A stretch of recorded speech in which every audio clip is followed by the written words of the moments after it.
Hola, existen increíbles historias acerca de los Yehudim que sobrevivieron el Holocausto, pero sin embargo, algunas de esas historias son conmovedoras, como por ejemplo el caso de Salomón Aroush, quien era un boxeador Yehudí que había nacido en Salónica en 1923 y quien comenzó a boxear desde que era un niño.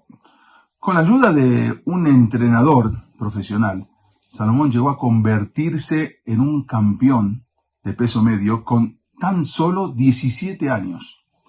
En 1939, Salomón Aroush ya contaba con un récord de 24 triunfos por nocaut, lo que lo llevó a pelear también por el título medio pesado. Era un yehudí que estaba comprometido con su deporte. Bueno, ese mismo año, en el año 1939, Salomón, que lo apodaban el bailarín del ballet, por la forma en que se movía en el ring, entonces, ese año, justamente por ser judío, su carrera se vio truncada y su vida estaba en peligro, ya que los alemanes habían invadido Salónica. Esta población de Salónica formaba parte de Grecia, que era uno de los que contaban con mayor porcentaje de judíos sefaradín desde la expulsión de los judíos de España. Más de 50.000 judíos en Salónica fueron enviados a los campos de concentración de Auschwitz-Birkenau y en su mayoría fueron asesinados en las cámaras de gas. Salomón tenía 20 años cuando en marzo de 1943, junto a toda su familia, fueron trasladados a Auschwitz, pero él tuvo un poco de mejor suerte y fue condenado a trabajos forzados. Allí, los alemanes, encargados de vigilar el campo de concentración, les gustaban organizar espectáculos entre los prisioneros para entretenerse en las noches, por lo que cuando un oficial alemán preguntó al grupo que estaban ahí si alguien de ustedes sabe pelear, Salomón Aroush, que estaba muy debilitado por el trabajo inhumano y por la escasez de comida, casi estuvo a punto de quedarse callado. Pero cuando supo que el premio era ganar un plato de sopa y un pedazo de pan más, entonces dio un paso al frente.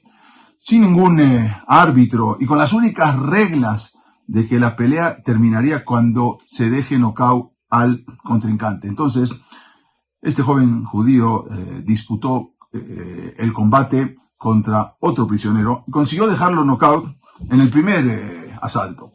Como Aroush tenía muy buenas técnicas, entretenía a los oficiales, entonces las noches se repitieron 2 veces por semana y a veces se llegaba a disputar hasta 200 combates. Hizo 200 combates durante 2 años contra prisioneros, incluso contra los mismos soldados alemanes, sin perder ni un solo combate.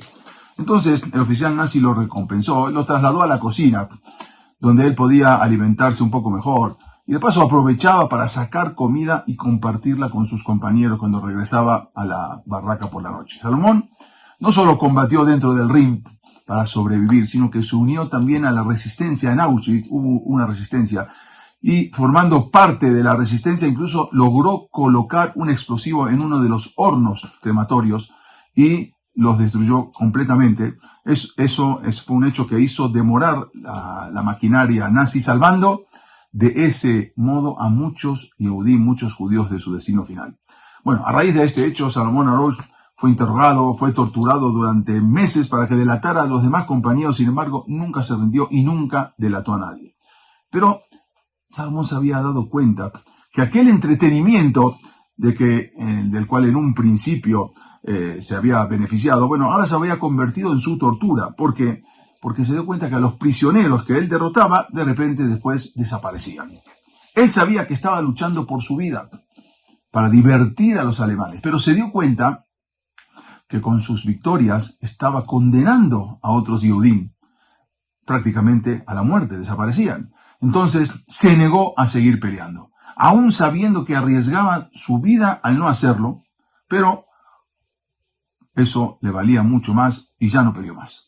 Al poco tiempo entonces fue trasladado al campo de Bergen-Belsen, donde volvió a lo que eran los trabajos forzados. Allí conoció a una mujer, Marta Yehiel, que una joven judía de Salónica, que al final, más adelante, se iba a convertir en su esposa después de terminar la Guerra Mundial.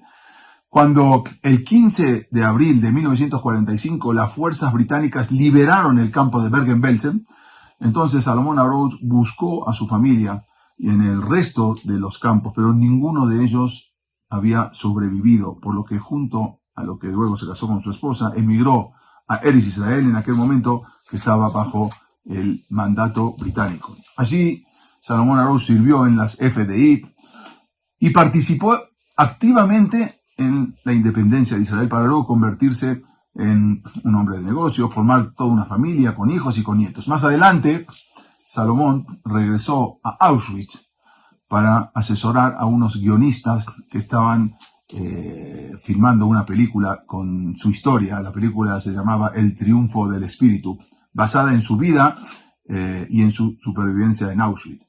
Salomón Aroush sufrió todo tipo de maltratos, todo tipo de torturas, incluso perdió a toda su familia en esos campos de concentración nazis. Sin embargo, no lograron hacerlo rendirse el deseo que tenía en la vida, consiguiendo de esa manera hacer nuevamente triunfar lo que era su espíritu judío, lo que es el espíritu, lo que es la Neshama, y lo que es pensar en los demás. Cuando él se dio cuenta que con sus peleas, cuando él ganaba, desaparecían los demás porque se los llevaban y luego ya no volvían, dijo, hasta aquí, arriesgando su propia vida.